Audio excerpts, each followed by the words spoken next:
foodie foodie মানে বহুত বেছি এই ফুডি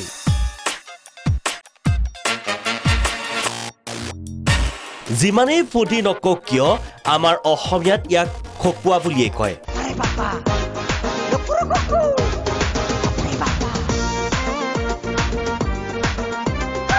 খাই ভাল পোৱাৰ ৰুচি বহুতৰে থাকে কিন্তু নকৈ নোৱাৰিছো এনেকৈও খাব পাৰেনে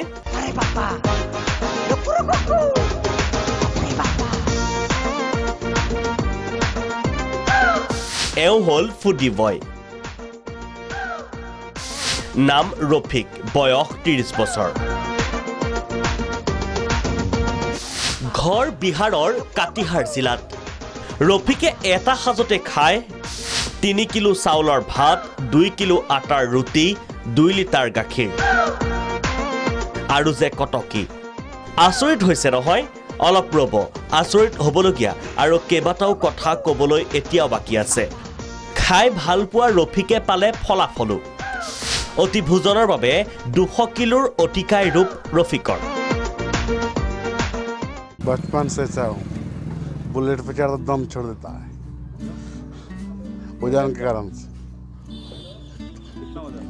2 कुंटल পেছাত ৰফিক এজন খেতিয়ক বুলি ক'লেই মনলৈ আহে হাল বোৱা কুৰ মৰাৰ কথা এতিয়া আপুনি ভাবিছে এই হেন দেহাৰে কেনেকৈনো কৰে খেতি আপোনাৰ ধাৰণা পিছে সত্য ৰফিকে নিজে খেতি নকৰে খেতিৰ তদাৰকহে কৰে মেদ বহুলতাৰ বাবে ৰফিকে খোজকাঢ়ি কলৈকো যাব নোৱাৰে সেয়ে ৰফিকে নিজৰ দুচকীয়া বাহনখনতেই অহা যোৱা কৰে পিছে বাহনখনো কেতিয়াবা কেৰকেৰাই উঠে ৰফিকৰ ভৰ সহিব নোৱাৰি বহু সময়ত পথতে গতি স্তব্ধ হয় বাইকখনৰ এই কথা আকৌ আমি কোৱা নাই চুবুৰীয়াইহে কৈছে वो भी बुलेट भी कहीं कहीं लसक जाता है खाना का विषय में एक हरिया भात जो है सर थोड़ा सा उसको बीबी को मिलता है ना तो पूरा खा लेता है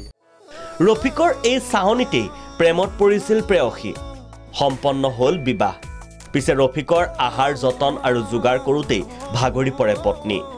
নাই এনেকৈ হলেতো নহব খোৱাৰ লগত কম্প্ৰমাইজ নকৰে ৰফিকে খাদ্যৰ যোগান ধৰিবলৈকে ৰফিকে কৰালে দ্বিতীয় বিবাহ দুই পত্নীৰ সৈতে ৰফিকৰ এতিয়া এখন সুখৰ সংসাৰ entertainment desk report Prag news